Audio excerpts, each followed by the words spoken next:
राधे राधे। जय श्री कृष्ण भक्तों। मित्रों, मैं Braj art and culture foundation से जुड़ा हुआ हूँ। मित्रों, इस फाउंडेशन का उद्देश्य है ब्रज की सुंदरता को, ब्रज की कला को और ब्रज की संस्कृति को, ब्रज की लीलाओं को बचाना। मित्रों, जब तक हम ब्रज के बारे में जान नहीं लेते, समझ नहीं लेते, तब तक हम ब्रज के लिए कुछ खास नहीं कर सकते हैं। देखिए, जब तक हम किसी के बारे में ये नहीं समझ लेते कि इसकी आवश्यकता क्या है, इसको बचाना क्यों जरूरी है, तब तक हम उसमें पूरी तरह से हमारा मन या हमारा इंटरेस्ट उसमें होता नहीं है। इसलिए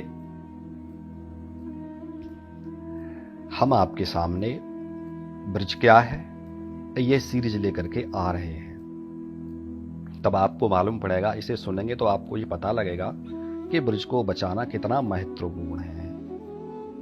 मित्रों, कल हमने आपको बताया था वेद के द्वारा एक ब्रज क्या है, और ब्रज गोलोक धाम का एक हिस्सा है, ये भी बताया था। तो वहीं से हम फिर शुरू करते हैं। सामवेद की संहिता है गर्ग संहिता, उसमें लिखा है मथुरा मंडलम साक्षान मंदिरम मे परात्परम लोकत्रयात् परम दिव्यम प्रलयेपि न संहृतम।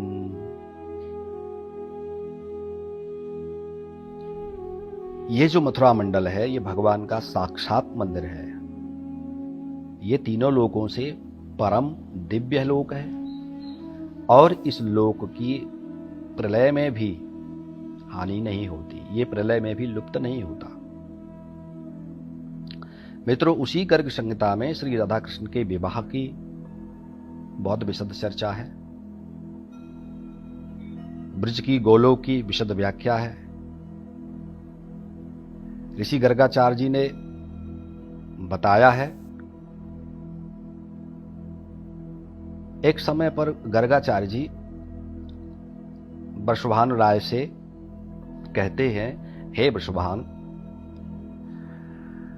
आप अपनी पुत्री को साधारण कन्या मत समझना,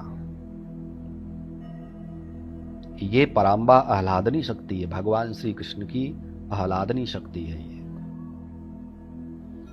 और ये बात मैं बद्रिका आश्रम में नर नारायण भगवान के श्री मुख से सुन चुका हूं।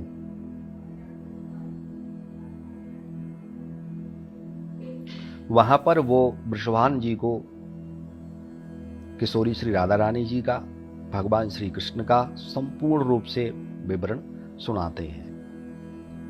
ये मित्रों, हम आपको संहिताएं जब स्टार्ट करेंगे तब सुनाएंगे।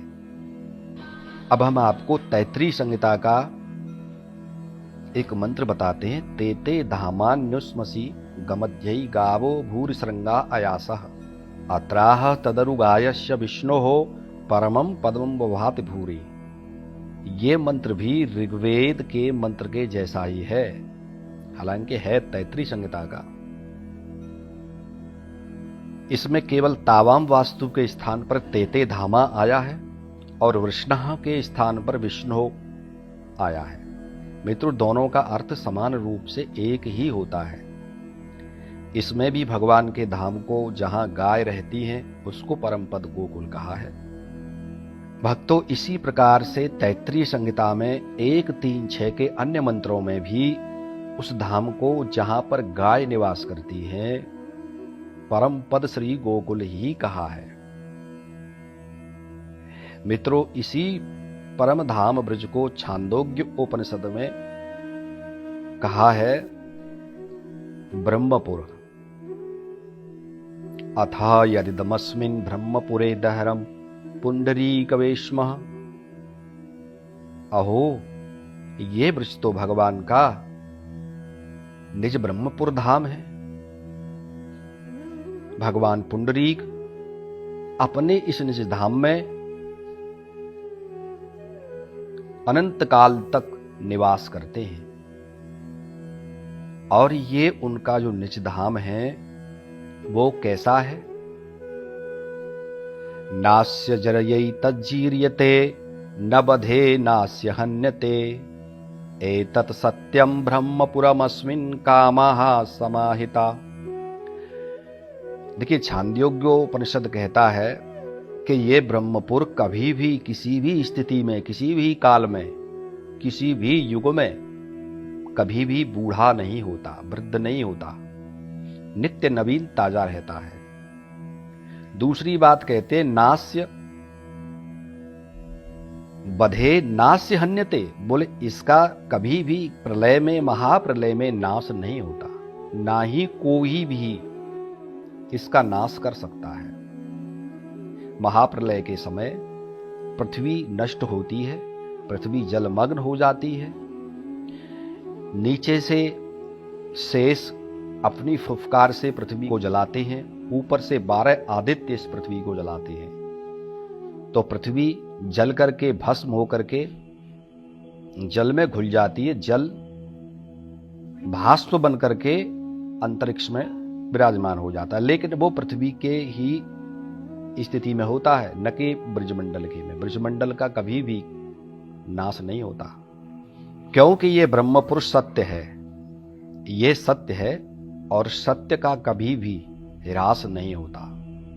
सत्य छुप सकता है कुछ समय तक, लेकिन नष्ट नहीं हो सकता, उसे दबाया नहीं जा सकता, वो नित्य नवीन रहता है। और ये जो ब्रह्मपुर है ये ब्रह्मा जी की सृष्टि से बाहर है। ब्रह्मा जी की सृष्टि का ही प्रलय होता है, नैमित्तिक प्रलय, प्रलय, महाप्रलय, ठीक है। जब ये ब्रह्मा जी की सृष्टि में ही नहीं है तो इसका प्रलय नहीं हो सकता। और ये ब्रह्मपुर कैसा है? बोले इसमें सभी जीवों की सभी कामनाएं निहित है। जो भी जिस कामना के द्वारा इस ब्रह्मपुर में आएगा, इस ब्रह्मपुर में निवास करेगा, उसकी वो कामना 1,00,000% पूरी होगी, ये तैत्तिरीयोपनिषद कहता है। मित्रों, उपनिषद में वृक्ष के बारे में कोई अधिक नहीं बताया, ज्यादा अधिक नहीं बताया, लेकिन उपनिषदों में ब्रज कमल कर्ण का रूप, मथुरा और मधुबन का वर्णन अवश्य आया है, कई जगह आया है। जैसे अथर्ववेदीय गोपालोत्तर तापिनी उपनिषद के एक प्रसंग में गांधर्वी अप्सरा जब ऋषि दुर्वासा ऋषि से पूछती है कि हे ऋषि, भगवान गोपाल कृष्ण के निवास स्थान के बारे में मेरी जिज्ञासा हो रही है, मैं जानना चाहती हूँ, आप कृपा करके मुझे बताइए। तब ऋषि दुर्वासा गांधर्वी से कहते हैं, देवी मैं आपको ब्रह्मदेव और नारायण का वो संवाद सुनाता हूँ। दैव गति से जब भगवान नारायण ब्रह्मदेव को ये बता रहे थे, उस समय मैं भी वहां पर था। उसी कथा को मैं तुम्हें सुनाता हूं। सहोवाच तम ही नारायणो देवः सकाम्या मेरोः श्रृंगे यथा सप्तपुर्यो भवन्ति तथा निष्काम्याः सकाम्या भूगोलचक्रे सप्तपुर्यो भवन्ति तासां मध्ये साक्षात् ब्रह्मपुरी हीति। भगवान नारायण कहते हैं ब्रह्मा जी से कि हे ब्रह्मदेव, मेरे इस परम वैकुंठ में सभी भोगों को देने वाली सप्तपुरी विराजमान हैं। वैसे ही पृथ्वी पर भी भोग और मोक्ष को देने वाली अयोध्या, काशी आदि सप्तपुरी विराजमान हैं। लेकिन हे ब्रह्मदेव, उन सातों पुरियों में जो गोपालपुरी मथुरा है वह ब्रह्मात्मक और ब्रह्म प्रकाशक होने से साक्षात ब्रह्म रूप है। यथा ही सरसी पद्मस्तिष्ठति तथा भूम्यां तिष्ठति चक्रेण रक्षिता ही मथुरा तस्माद् गोपालपुरी भवति। और हे ब्रह्मदेव, ये गोपालपुरी पद्म के ऊपर भूमि पर विराजमान है।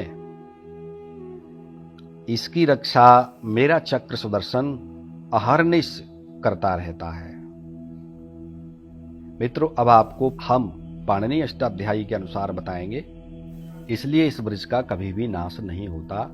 मेरा चक्र सुदर्शन अहर्निश इसकी रक्षा करता रहता है। जहां पर ज्ञान अन्वेषण करता है जहां पर बार बार ज्ञान पर रिसर्च होता है, इसीलिए वो गोपालपुरी मुझे प्रिय है। मित्रों, आगे भगवान नारायण ब्रह्मदेव को बताते हैं मथुरा के बारे में। भगवान विष्णु कहते हैं, हे ब्रह्मदेव, मध्यते तु जगत सर्वम ब्रह्म ज्ञानेन येन वा तत्सारभूतम यद यस्याम मथुरा सा निगद्यते।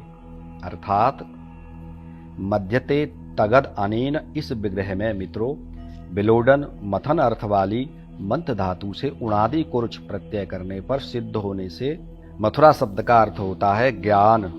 मथुरम ज्ञानम यस्यामस्तिसा।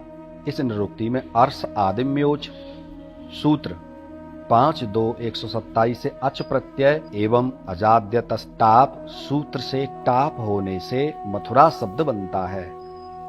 अर्थात जहां ज्ञान का मंथन होता है, बार बार ज्ञान का अन्वेषण होता है। यह अन्वेषण कब कब हुआ? देखिए, ध्रुव को देवर्षि नारद कहते हैं, आप जाइए मथुरा में। ध्रुव, आज भी ध्रुव टीला है, वहां पर ध्रुव ने भगवान की आराधना की। उसके बाद च्यवन ऋषि यहां पर इसी मथुरा में आकर के आराधना करते हैं। उसके बाद श्री गर्गाचार्य जी ने यहां पर आराधना की, ज्ञान के अन्वेषण की। उसके बाद में देवगुरु बृहस्पति के प्रिय शिष्य उद्धव जी ने भी इसी मथुरा में आकर के ज्ञान का अन्वेषण किया। मित्रों, ये दूसरा पार्ट है। मैं आपसे फिर कहता हूं, आपको कुछ भी इसमें सुझाव देना हो, कुछ भी कहना हो, तो कमेंट बॉक्स में जाकर के आप हमें सुझाव दे सकते हैं, हमसे बात कर सकते हैं। राधे राधे, जय श्री कृष्ण। मित्रों, तीसरे पार्ट को हम कल बताएंगे आपको।